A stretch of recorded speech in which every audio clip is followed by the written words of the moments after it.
BMW M4입니다. 날씨가 좋아서 끌고 나와봤습니다.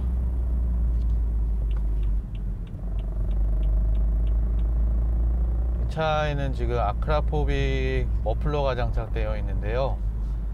많은 분들이 그 배기음을 궁금해 하셨어요. 물론 이제 순정 배기음도 좋지만 일단 아크라포빅 배기음을 한번 들어보기 위해서 나왔습니다. 우선 세팅은 머플러 엔진 스로틀의 민감도는 스포츠로 해놓고요. EDC 댐핑도 스포츠로 해놨습니다. 그리고 서버트로닉도 스포츠로 맞춰놨고요. 그 다음에 DCT 미션의 민감도는 뭐 3칸이 있어요. 29EM3랑 좀 다른데 29EM3는 총 5칸이었나 6칸이 있었던 걸로 기억하는데 얘는 3칸밖에 없어요. 얘도 뭐 같은 개념으로 봤을 때 한 칸이 컴포트, 두 번째 칸이 스포츠, 세 번째 칸이 이제 스포츠 플러스인데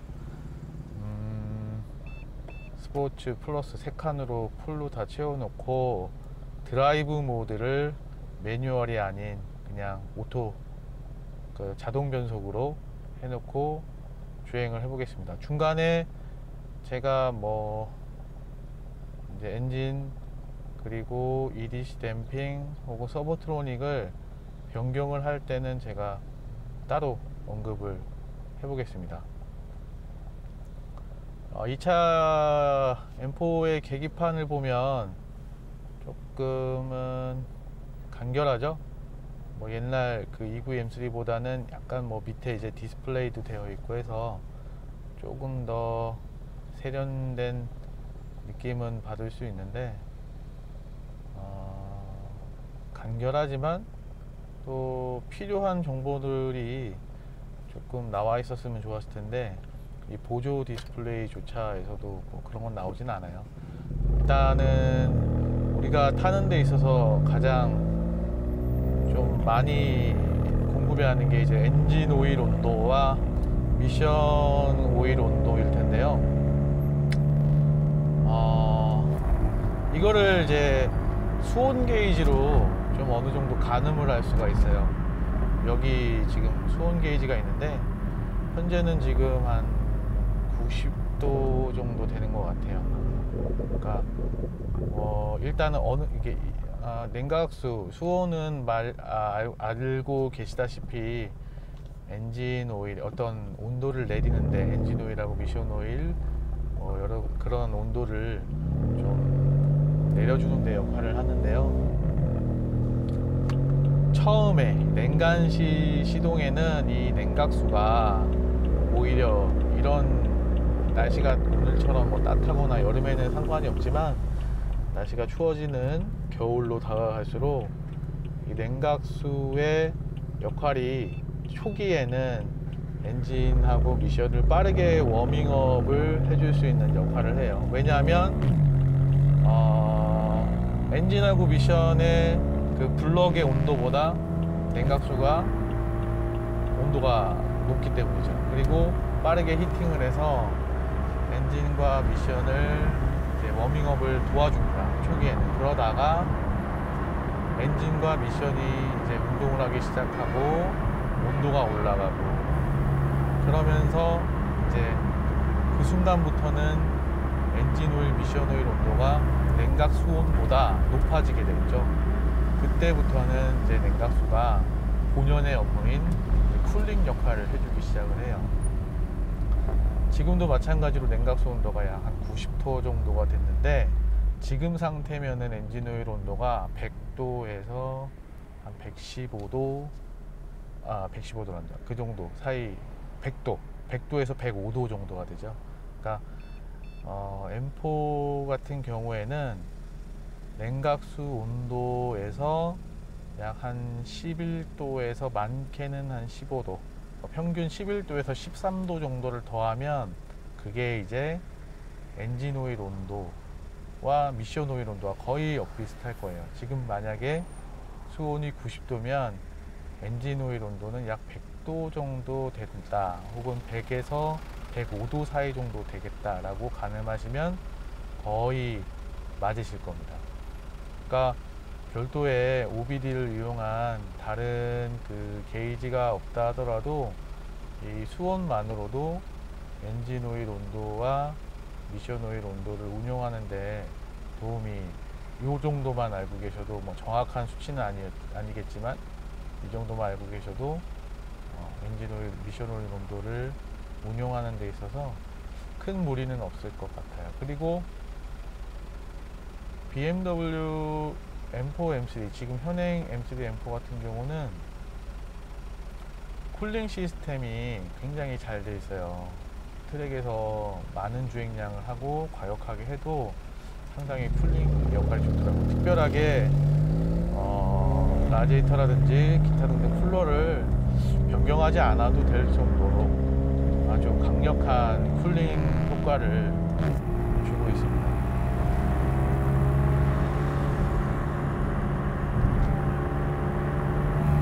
오늘은 늘 다니던 길 말고 조금 다른 길로 한번 가보려고 해요. 왜냐면 분당 쪽으로 들어갔다 제가 나오는데 들어가는 건 상관이 없는데 나올 때 늘 막히더라고요. 그래서 어차피 그 시간을 동일하게 쓴다면은 이왕이면 막히지 않은 길로 한번 돌아가 보자 라는 생각이, 그리고 또 늘 그 길만 다녀서 사실 또 지겹기도 하고요. 그래서 새로운 길을 한번 오늘은 개척을 해보려고 합니다. 사운드는 지금은 밸브가 열리고 닫히고 하는 이 소리들이 좀 느껴지시나 모르겠는데요. 기본적으로 스포츠 모드로 해놓으면 조금 밸브가 초기에 열려 있는 것 같아요. 디폴트 상태로 보면.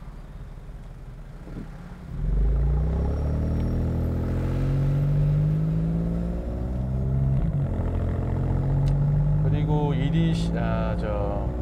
미션의 민감도를 지금 3칸 중에 이제 풀로 가득 채웠는데요. 확실히 그냥 지금 오토 드라이브 모드로 놨을 때도 RPM을 좀 끌고 가려고 하는 성향을 보여주는 것 같아요. 진작에 지금 이 정도 속도였으면은 한 4단 정도 내지 5단 정도가 들어가 있었어야 되는데 이제 3단으로 변속이 됐네요. 그리고 악셀을 깊게 밟으면 밟을수록 아마 매뉴얼 모드처럼 RPM을 굉장히 끝까지 끌고 갈 것 같습니다. 거의 레드존까지 가지 않을까요? 그리고 킥다운도 DCT답게 이제 뭐 몇 단씩 쭈르륵 내리겠죠.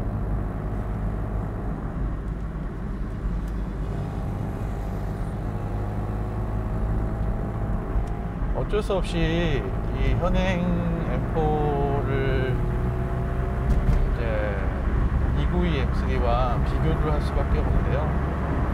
아무래도 이 M3 M4가 좀, 이거는 호불호가 갈리는 건데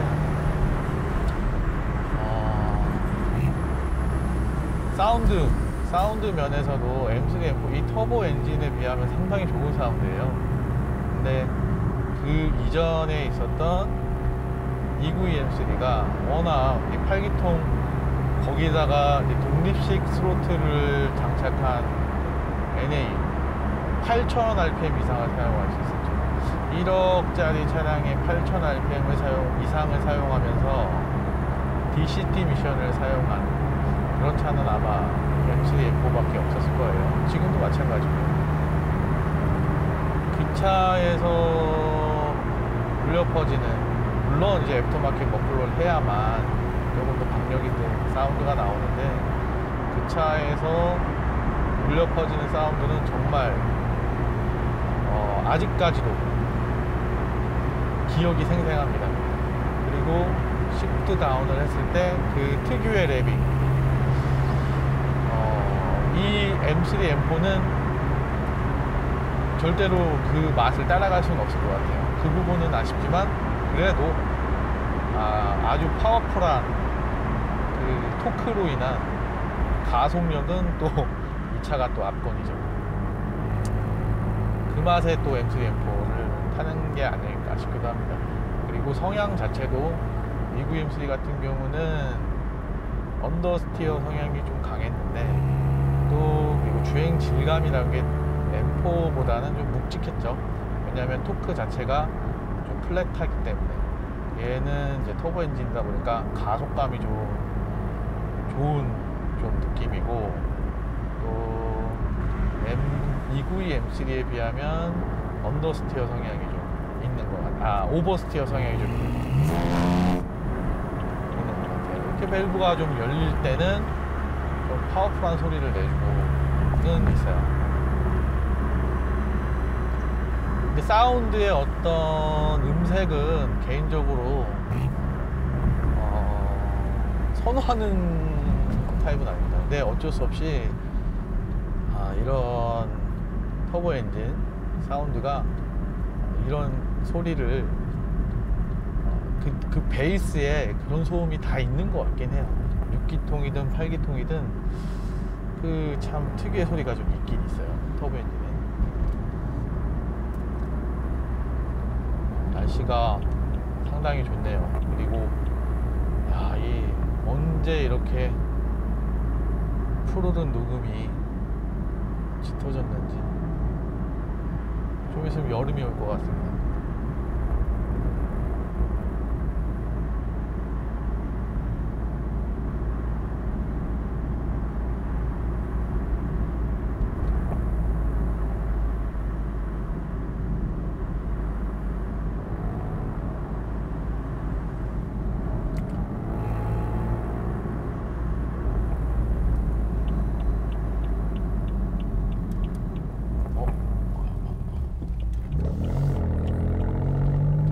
아닌가?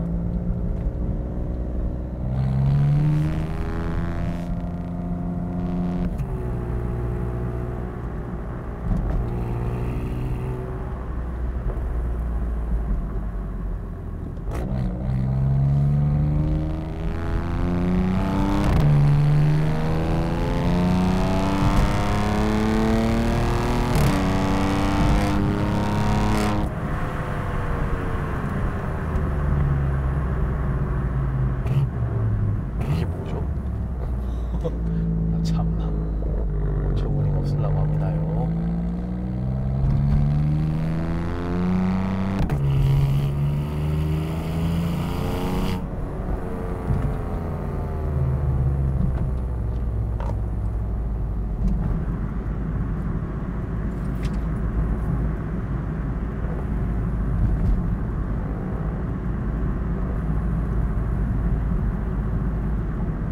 길을 잘못 들었고.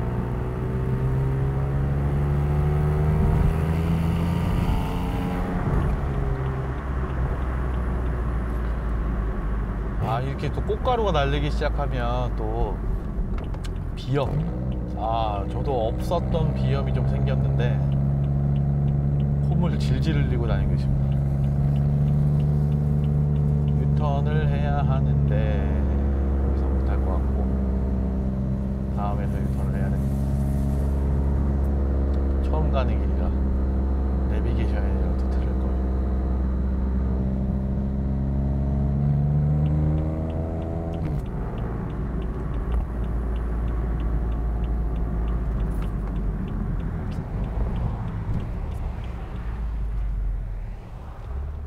지금 개인적으로 또 헤드업 디스플레이 HUD를 사용하진 않았어요.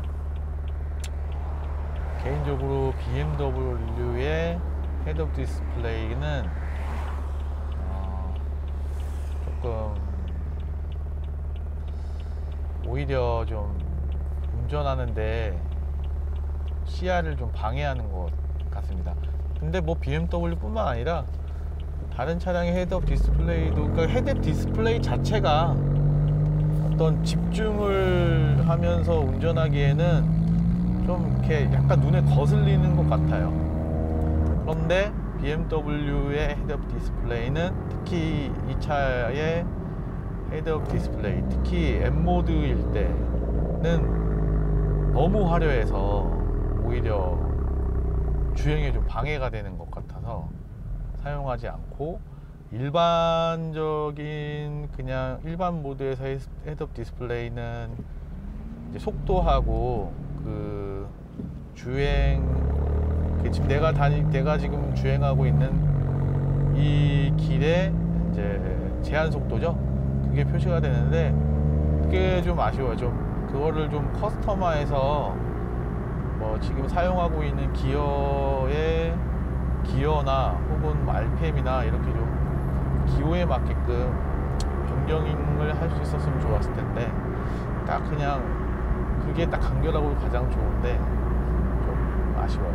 그런 부분 아예 그냥 사용하지 않습니다. 왜냐면 이 계기판 자체가 그리 이렇게 심플하지만 가독성이 그닥 뛰어나진 않아요.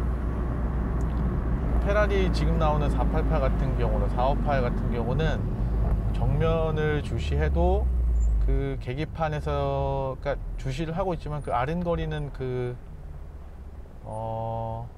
어떤 느낌으로 바늘이 어디쯤 있다, 12시 방향이다, 10시 방향이다, 뭐 9시 방향이다, 이렇게 해서 뭐 RPM의 정도를 어느 정도 쓰고 있구나 라는 걸 알 수 있고, 또 패들 시프트를 이용해야 되기 때문에 뭐 내가 지금 사용하는 기어를 정확하게 알 수가 있거든요.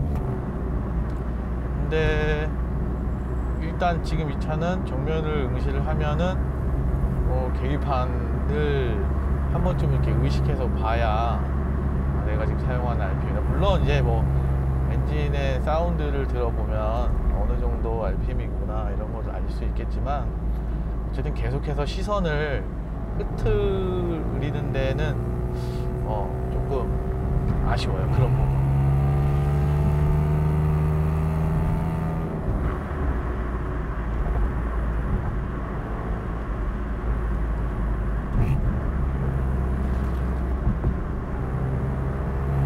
날씨가 좋네요. 간단하게 배기음만 한번 들어보고 보겠습니다.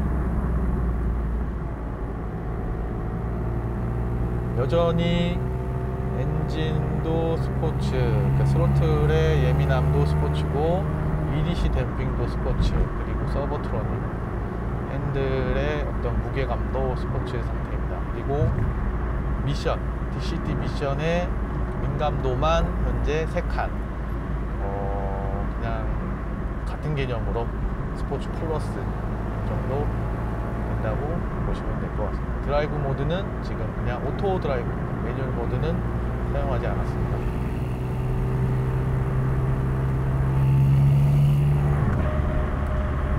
그리고 이 차는 이제 전자식 스티어링을 사용하는데요.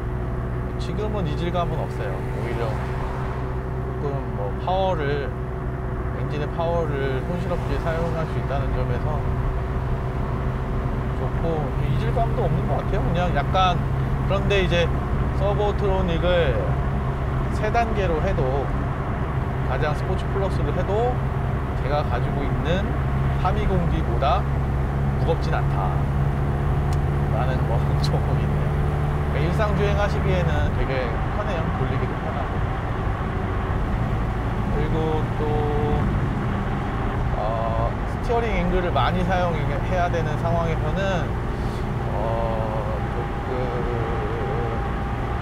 피드백 포스라고 해야 되나요? 그게 좀 느껴지긴 하는데, 그래도 아주 무겁거나 그 정도는 아니에요. 그래서 주행감이 고속으로 가면 갈수록 이 스티어링에서 오는 어떤 가벼움은 좀 있어요. 그래서 약간 실제로는 그러진 않겠지만 그 스티어링에서, 그러니까 이런 핸들에서 오는 어떤 느낌은 좀 가벼운 느낌 때문에 조금 불안한 느낌도 사실 들기도 해요. 고속에서는.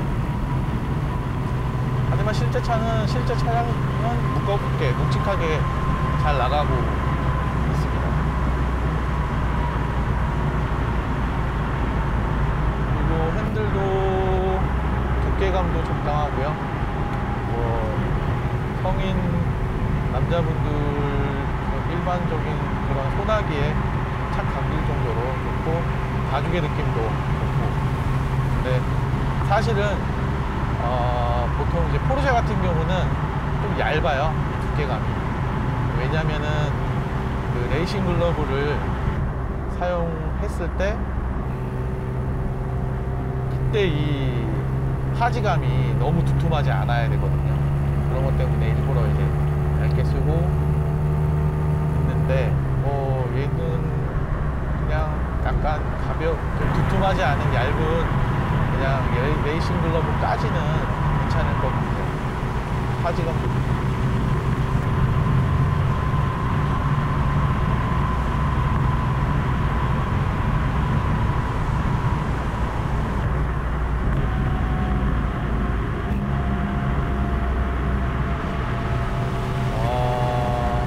차의 트랜스미션은 DCT, 게트락사의 DCT를 사용하는데요. 292 M3도 이 동일한 하드웨어를 사용했어요. 하드웨어는 M4와 292가 같지만 소프트웨어는 좀 다르죠. 어쨌든 하드웨어 자체는 동일합니다. 그리고 이 DCT, 그러니까 이 미션은 조금 워밍업이 되기 전까지, 워밍업이 되고 나서도 약간 좀 뻐근한 느낌이 있어요. 그러니까 오토 미션하고는 좀 다르죠, 느낌 자체는. 약간 좀 뭔가 지금 몸이 뻐근한 느낌? 그런 느낌이 좀 있어요. 그러니까 오토 미션은 굉장히 좀 부드럽게 변속이 착착착착 돼가는데, 얘도 이제 변속 로스는 없는데 일단 멈춰진 상태 혹은 견인을 해야 되는, 지금처럼 항속을 해서 계속 속도를 유지하거나 이건 아니고 견인을 해야 되는 상태에서는 굉장히 좀 묵직한 느낌, 뻐근한 느낌을 줘요. 그러니까 이 차는 그런 느낌이었고, 또 C63이나 C63S 같은 경우는 MCT를 사용하는데, 사실상 그 미션은 그냥 개념상으로는 오토 미션이 맞아요. 그냥 오토 미션이라고 봐야 되죠. 이건 정말 저항이 없이, 뻐근한 느낌 없이 굉장히 부드럽게, 변속도 그렇고 RPM 넘어가는 느낌도 그렇고 굉장히 좀 진짜 좀 실키하게 나가는, 얘는 좀 뻐근하게 나가면서 팍팍 뒤에서 밀어쳐주는 느낌.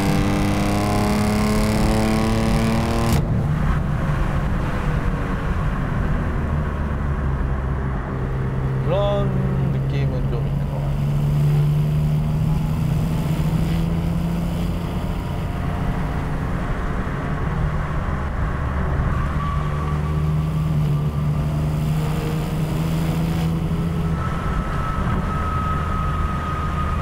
그리고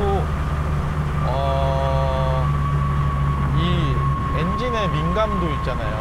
컴포트하고 스포츠하고 스포츠 플러스가 있는데, 이 민감도에 따라서 엔진의 파워를, 그러니까 뭐라고 해야 되지? 다 못 쓴다라고 생각하시는 분들이 더러 계시더라고요. 예를 들어서 가령 이 차가 450마력인데 그 450마력을 100% 쓰려면 스포츠 플러스로 놔야 된다, 뭐 이렇게 알고 계시는 분들이 있는데, 컴포트에 놔도 450마력은 다 나와요. 이렇게 좀 그 구분을 해 놓은 이유는 그 스로틀의 어떤 그 예민함, 악셀을 내가 밟았을 때 예민한 정도를 좀 구분을 해 놓는 거거든요. 내가 밟는 즉시 이제 바로 직결감이 있게, 스포츠 플러스 같은 경우는 밟았는데 한 템포라기보다는 살짝 뒤에서 차가 나가는 게 아니라 밟는 동시에 이제 직결감처럼 이제 느껴지게 해주는 거예요.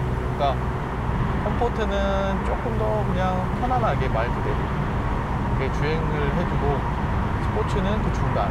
이제 스포츠 플러스 같은 경우는 지금 제가 한번 눌러볼까요? 그냥 누르면 악셀을 밟으면 바로 나가요. 바로 지금처럼 이렇게 튀어 나가려고 해요. 그런데 이게 상황에 따라 좀 다르겠죠. 상황에 따라 반드시 스포츠 플러스 모드로 해야 좋은 것도 아니고, 그러니까 스포츠 플러스 모드로 해놓고 이렇게 타면 타이어가 예열이 되어 있지 않으면 슬립을 굉장히 많이 해요. 개조가 없이 그냥 부드럽게 토크를 전달을 하고 타이어가 받아줘야 되는데, 이 타이어는 준비가 안 된 상태에서 스포츠 플러스를 넣고 주행하시면 슬립을 많이 경험하시게 될 거예요. 그러니까 뭐 일단은 제가 말씀드리고 싶은 거는 파워를 컴포트일 때는 다 못 쓴다, 이건 아니다라는 거죠. 컴포트일 때도 밟으면 다 서지게 됩니다.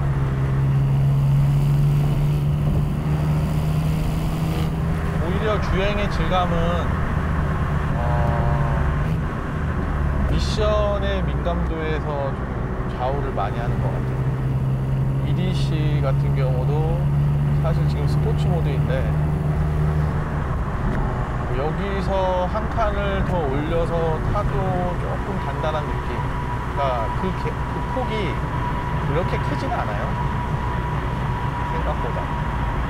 그러니까 어느 모드로 놔도 일반적인 도로를 타는 데 있어서 어느 모드를 놔도 크게 문제가 되진 않을 것 같아요. 스포츠 플러스를 놔도 지금보다 조금 더 단단해진 정도지, 아주 뭐 포르쉐처럼 확연한 차이를 느끼거나 그러지는 못할 것 같아요. 다만 컴포트와 스포츠 플러스 이 갭은 좀 있는 편이긴 해요. 하지만 스포츠에서 스포츠 플러스로 가든 혹은 컴포트로 가든 그 사이의 갭은 사실 뭐 있긴 있지만 그렇게 크게 체감을 하지는 못합니다. 개인적으로는 그걸 예민하게 받아들이시는 분들도 계시겠지만 저는 잘 모르겠어요.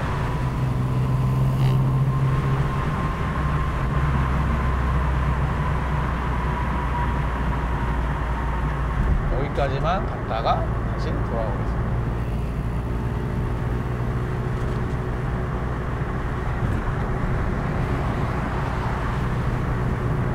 여기서 돌아올 때는 제가 조금은 타이트하게 그냥 배기음 때문에라도 매뉴얼 모드를 사용해서 주행을 한번 해볼게요. 그냥 배기음만, 이런 배기음의 특성을 가지고 있구나 라고만 알고 계시면은 좋지 않을까 싶습니다. M4, M3는 이런 느낌이구나 라는 정도. 그리고 C63S MCT보다는 조금 이렇게 간섭은 많지는 않아요, DCT가. 그 차 같은 경우는 정말 비전은 뭐 따로 누가 움직여주는 사람이 있는 거 마냥 굉장히 능동적인 개입이 굉장히 인상적이었는데, DCT 같은 경우는 그냥 차분해요. 옆에서 차분하게 있다가 아주 최소한으로 자기가 해줄 역할만, 일단 매뉴얼 모드가 아닌 드라이브 모드인데요, 일단 자기가 최소한만 지금 하려고 하는 것 같아요. 자기 아주 최소한의 일만 하는 것 같아요. 그냥 뭐 간섭이 없이 좀 잘 운용을, 그런 알고리즘은 M다운 것 같습니다.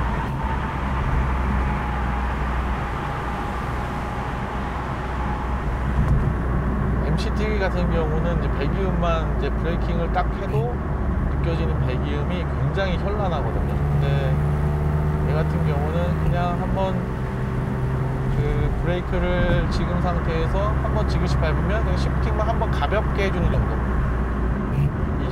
이렇게 한번 응 하면서 가볍게 해주는 정도지, MCT처럼 막 굉장히 막 빠바바박 거리면서 좀 화려한 느낌은 없어요. 그냥 깔끔해요, 느낌. 지금도 이제 빠져야 되는데 제가 한번 브레이킹의 깊이에 따라 달라지겠지만 가벼운 정도면은 그냥 한번 빵 버리고 마는 정도.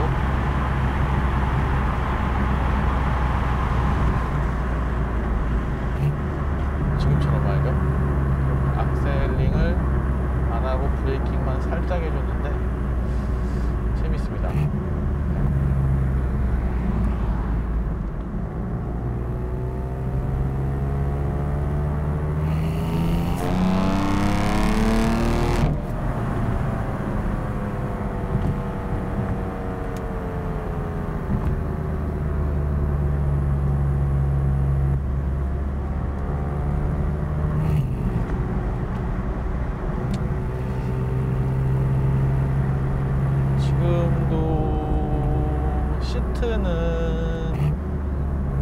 시트의 어떤 느낌은 292 M3보다 시트 포지션 자체는 많이 낮아졌어요.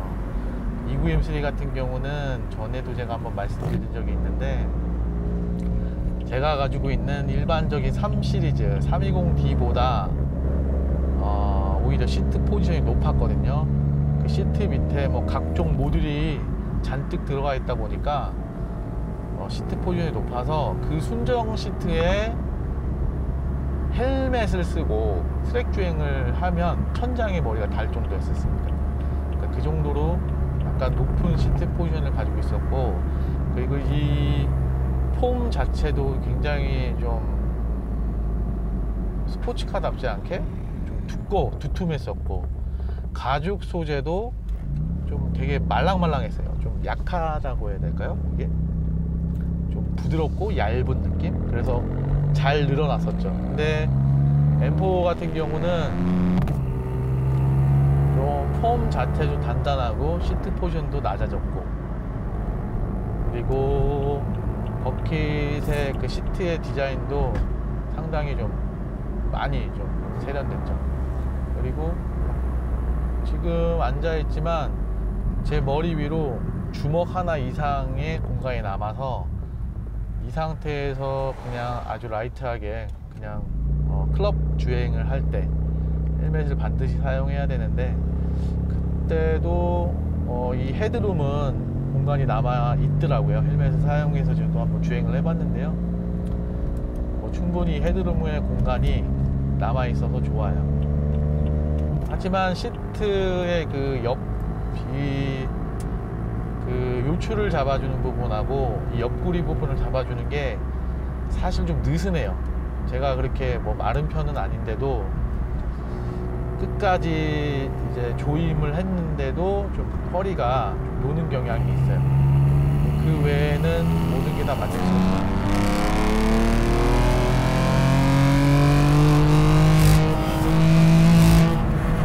확실히 미션을 끝까지 드라이브 모드인데도 밟을 때 레드존까지 치려고 하는 깊이가 있을 때는 변속을 하지 않고 레드존까지 치려고 해요. 저는 솔직히 말하면 아까 살짝 악셀을 깊게 밟았다가 놨는데 그 이유가 변속을 할 줄 알고 살짝 놨어요. 습관적으로 좀 약간 왜 변속을 안 하지 싶어가지고 약간 당황스러웠는데 변속을 안 한 걸 알고 이제 조금 더 지그시 밟았을 때 또 변속을 안 하고 있더라고요. 그러니까 그때가 약간 7000 RPM이 조금 안 됐을 때였는데, 그 정도, 제가 지금 밟는 깊이가 한 90% 정도 됐던 것 같은데요. 그 정도 깊이에서는 아마 레드존까지 치고 변속을 했었을 것 같아요. 근데 합류를 해야 됐기 때문에 어쩔 수 없이 악셀을 오프를 했습니다.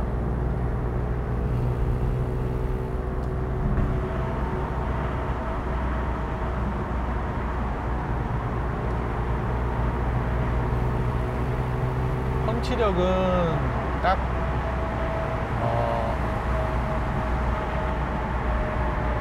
기대한 만큼의 펀치력은 나오는 것 같아요. 그 이상도 아니고 그 이하도 아니고 딱 그냥 이 무게, 이 차의 무게와 또 마력으로 봤을 때 딱 그 정도 가속감이 나옵니다.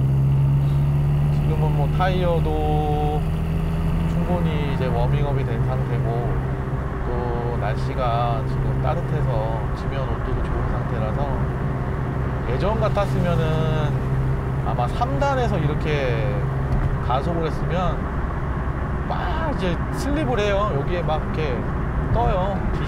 DSC인가? 뭐 이게 막 깜빡깜빡거리고 난리도 아니에요. 근데 오늘은 그런 거 없이 쭉 매끄럽게 가속을, 트랙션을 잘 잡아줬던 것 같아요.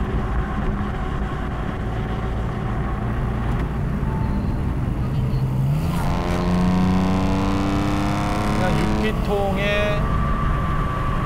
애프터마켓 머플러를 장착한 차의 사운드는 이렇다 라는 정도만 알고 계시면은 좋을 것 같습니다. 이런 느낌이다. 지금부터 매뉴얼 모드로 운전을 해보겠습니다. 6단, 5단, 4단.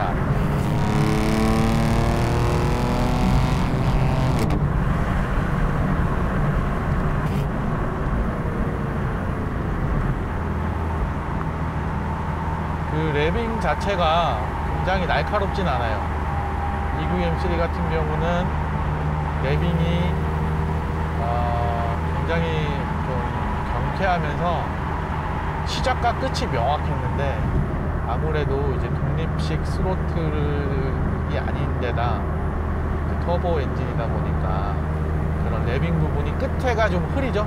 시작은 명쾌한데 끝이 약간 흐려요.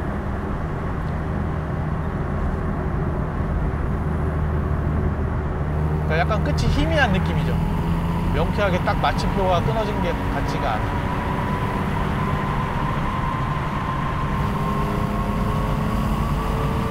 하지만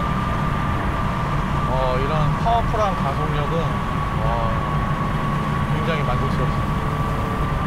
지금도 그냥 가볍게 발만 올린 정도인데 상당히 부드럽게 잘 나가고 있어요. 언제든지 치고 나갈 준비가 되어 있는 상태를 만들면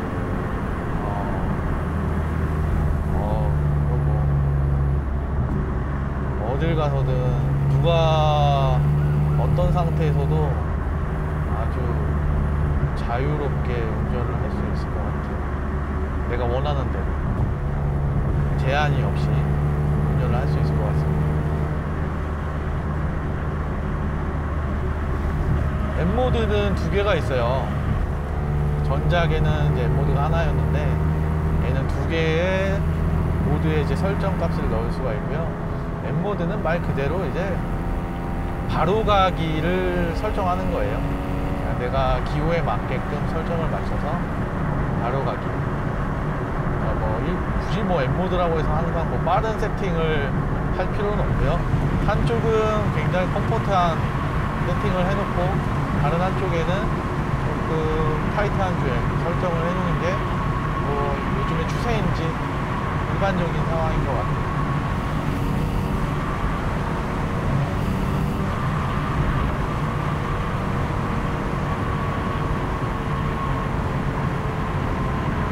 그리고 이제 밸브를 지금 같은 상황은 이제 밸브의 머플러의 밸브 오퍼레이션은 순정 상태인데, 항상 열어놓으면 이 차는 후적이 되게 심해요. 뒤에서 후적거리는 소리 있죠? 그게 굉장히 좀 있는 편이에요.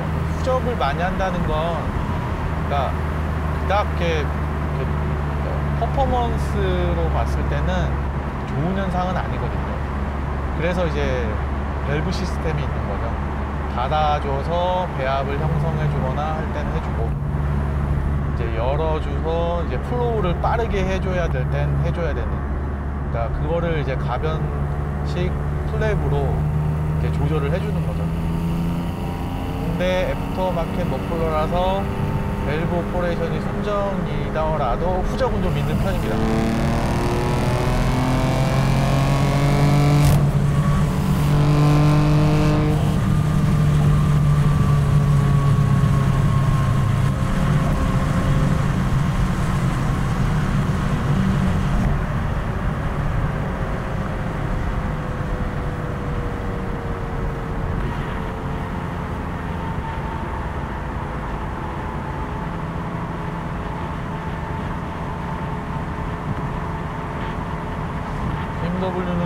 차를 매력적으로 잘 만드는 것 같아요. 자기만의 색깔이 굉장히 강하죠. BMW는 AMG와는 좀 다르게 특정한 차종을 위한 엔진을 만들죠. M3 M4도 S55라는 엔진을 사용하는데, 이 엔진은 M3 M4만의 전유물입니다. 그런데 소문에 의하면 앞으로 나올 ACI M2에는 SO 엔진을 사용한다는 그런 소문이 있어요. 그렇게 된다면 BMW라는 회사가 그동안 가져왔던 어떤 고유한 그런 어떤 느낌들, M3에게만 전해줬던 전유물로 줬던 엔진들, 이런 모든 게 좀 무색해지지 않을까 싶은 좀 우려도 있어요. 보수적인 어떤 생각에서는. 그리고 M 시리즈를 오랫동안 봐왔던 입장에서는 좀 안타깝죠.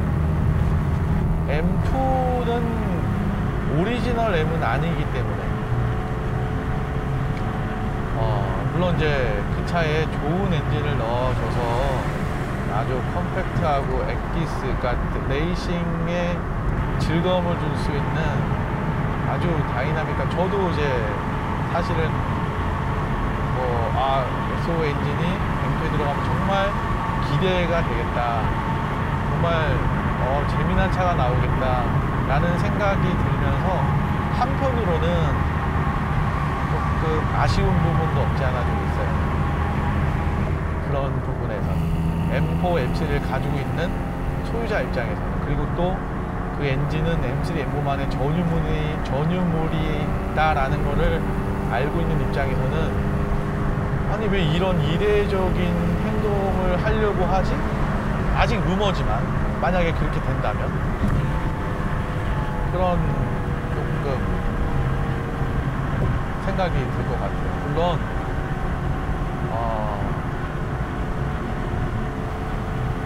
뭐라고 해야 돼요? 고정관념은 깨져야겠죠. S 엔진을 반드시 오리지널 M에만 사용해야 한다라는 고정관념은 없어져야겠지만, 그래도 아쉬움이 남아 있습니다. 실제로 M2에 사용이 된다면 기대도 되겠지만 조금 아쉽다라기보다는 서운함이 좀 있을 것 같긴 해요. 내가 M3, M4를 산 이유 중에 아주 미세한 부분, 몇 % 안 되겠지만 그 이유도 포함이 돼 있는데, 이 엔진을 이 차에서만 느껴보고 싶었는데 다른 차에도 그 느낌을 준다. 아쉬움, 조금 섭섭할 것 같아요.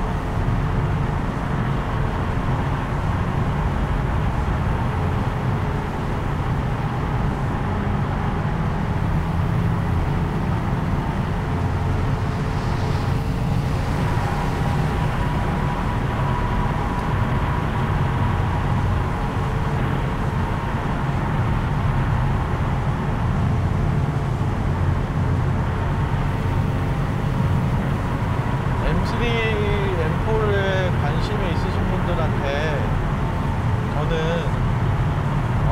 한 번쯤은 무리를 하셔서라도 영역권이라면 한 번쯤은 꼭 한번 경험해 보시라고 말씀드리고 싶어요. 이 정도 파워풀한 느낌은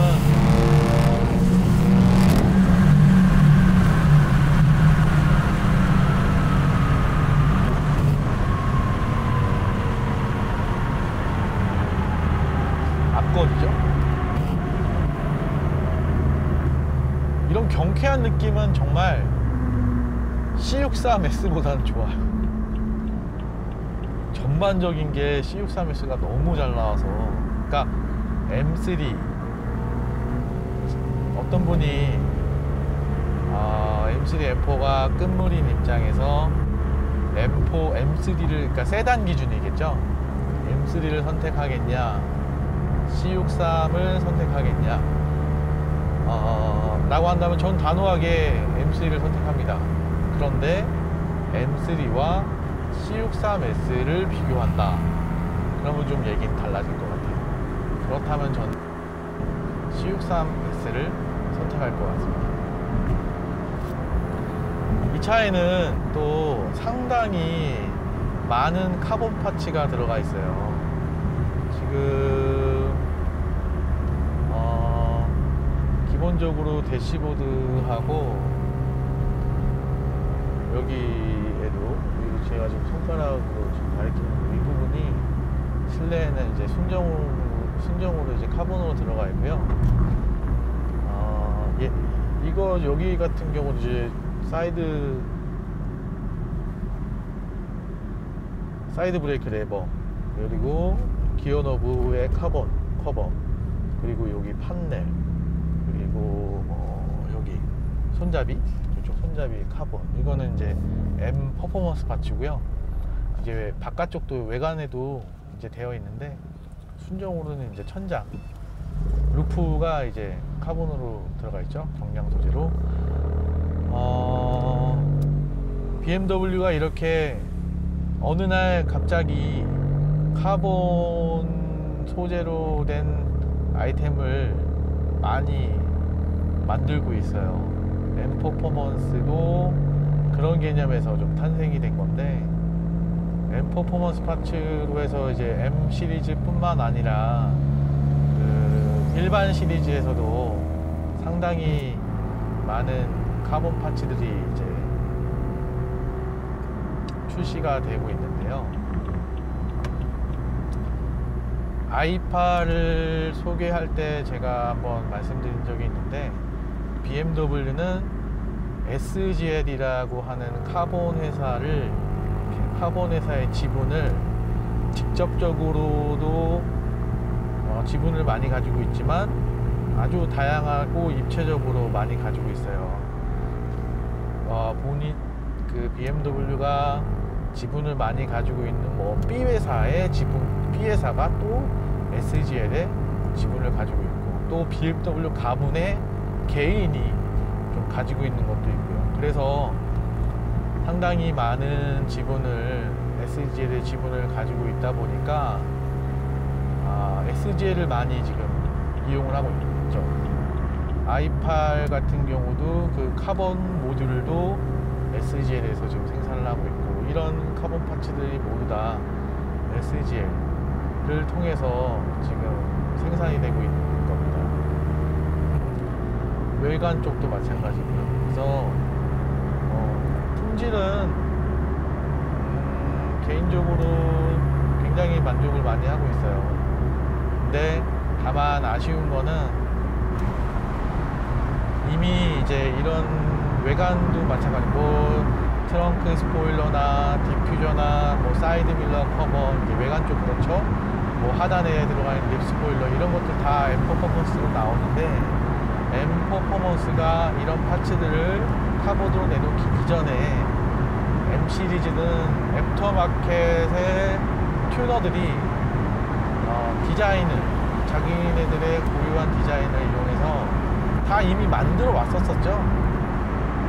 그런데 M 퍼포먼스는 그 이후에 SGL을 등에 업고 이런 파츠들을 이제 후발주자로서 나오게 되어 이제 출시를 해서 많은 사랑을 받고 있죠. 그러니까 소비자 입장에서는 카본 파츠에 대한 다양한 포텐셜을 좀 얻을 수 있는 이점은 있지만, 한편으로 제조사 입장에서 봤을 때는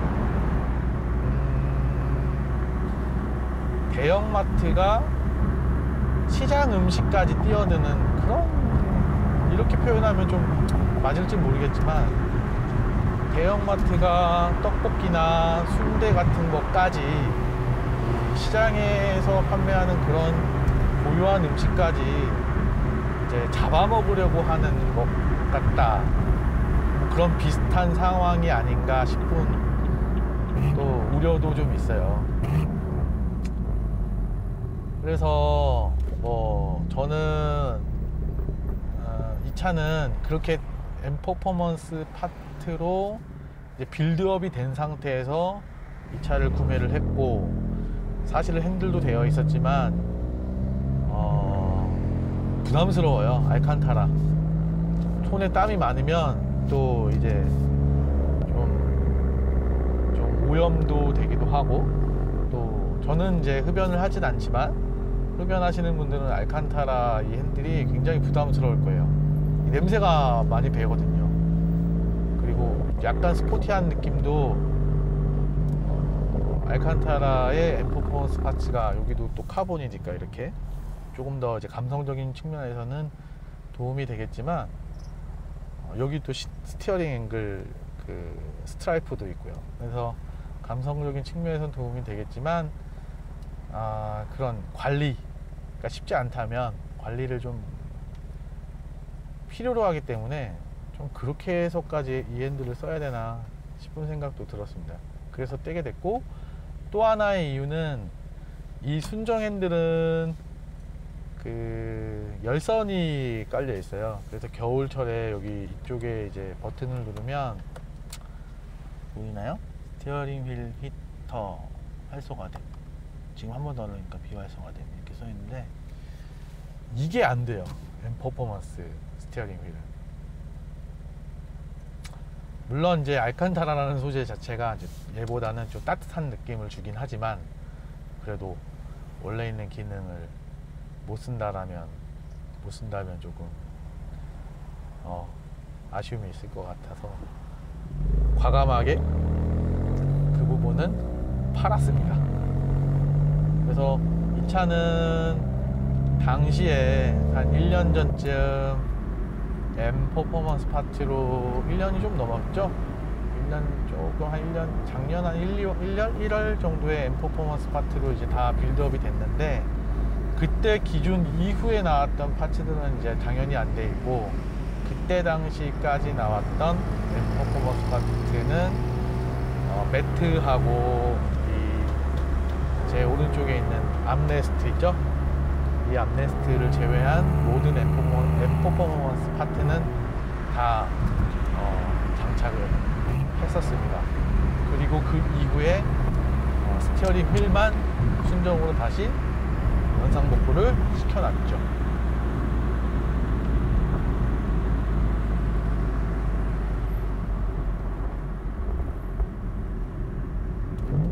배기음 들어나갔는데 저만 열심히 좀 떠든 거 아닌가 싶은 생각도 드네요. 약간 좀 걸쭉하죠, 소리가? 사운드가?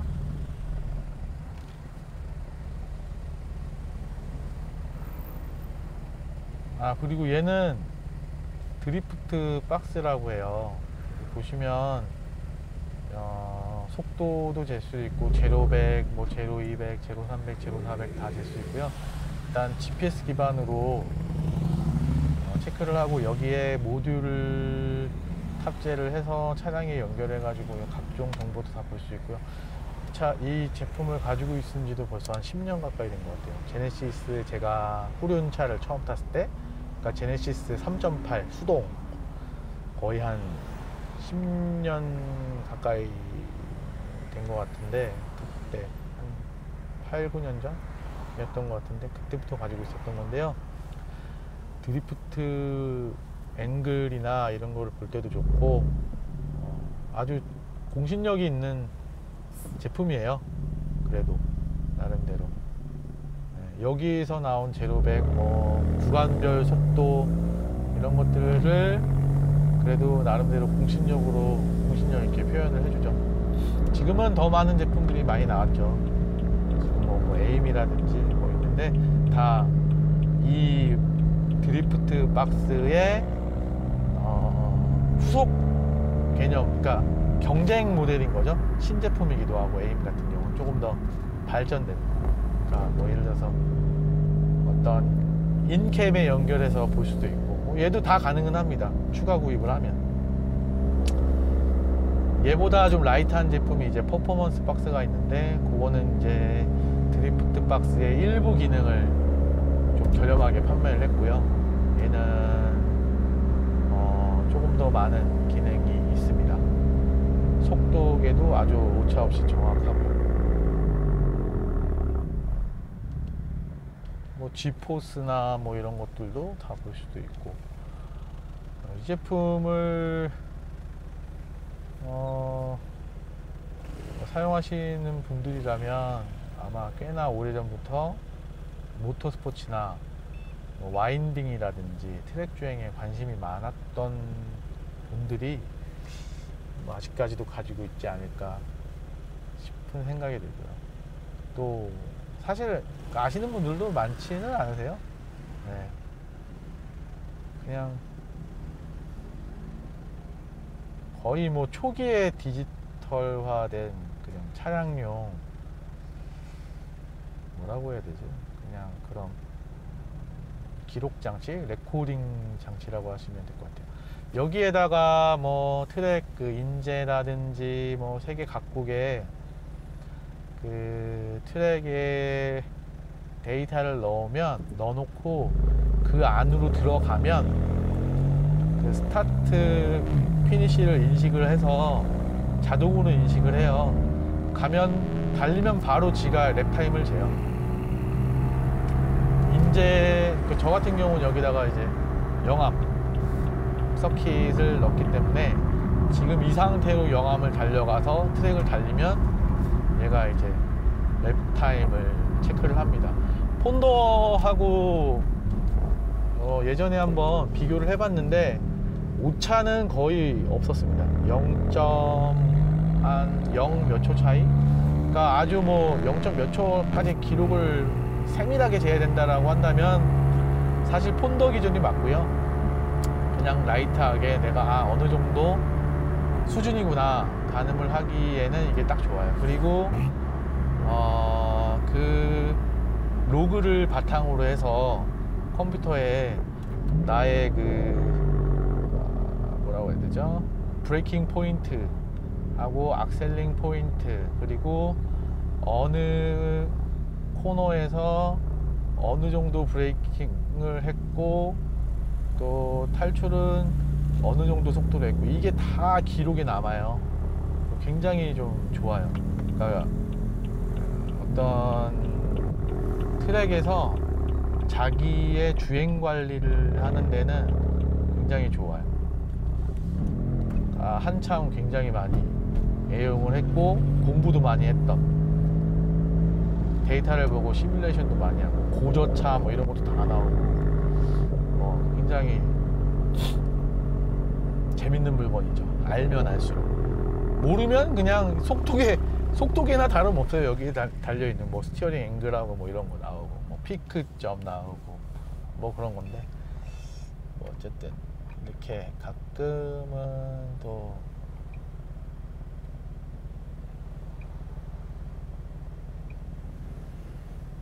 이렇게 스피드 모드로 하면은 이제 속도도 나오죠. 실시간으로 되고, 그런 다음에 최고속 나오고, 그리고 GPS 기반이다 보니까 지도 위에 올리면 내가 어디를 어떻게 다녀왔다, 그 길에서는 구간에는 속도가 어땠다, 이런 것까지 다 나오고, 이제 G포스가 있기 때문에 이제 브레이킹 포인트, 가속 포인트, 악셀레이션 포인트까지 어느 정도 다 체크가 다 돼요.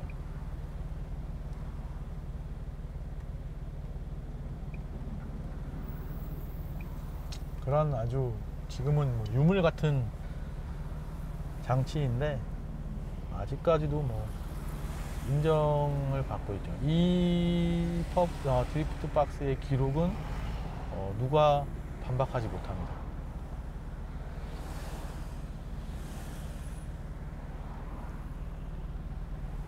벌써 한 바퀴 다 돌아갔네요. 아무튼 M3, M4 참 좋은 차예요. 전작보다 약간 다소 아쉬운 부분도 있고, 그것을 대부분은 이제 뛰어넘는데, 터보 엔진 M3, M4에는 처음으로 이제 올라간 터보 엔진 재밌습니다. 매력적이고요. 뭐 더 이상 할 말은 없어요. 뭐 워낙 뭐 군더더기가 없는 차니까 밸런스가 상당히 좋은 차라서 누가 타도 즐겁게 탈 수 있는 그런 차량입니다.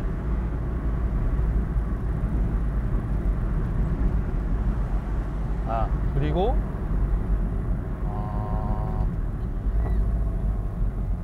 제가 영상을 일주일에 하나씩 정말 올리고 싶은데 본업이 있다 보니까 지난주에 한번 어겼어요.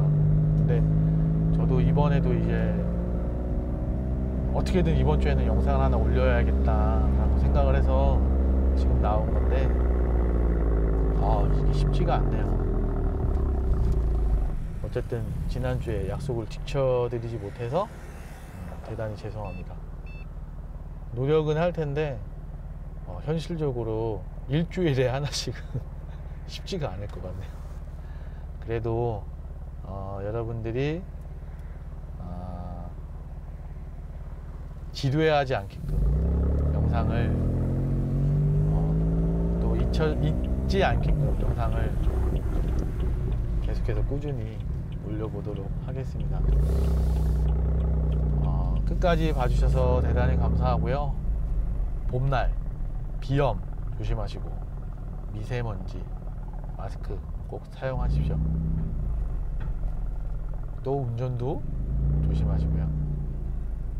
그러면은 다음에 또 찾아뵙겠습니다. 고맙습니다.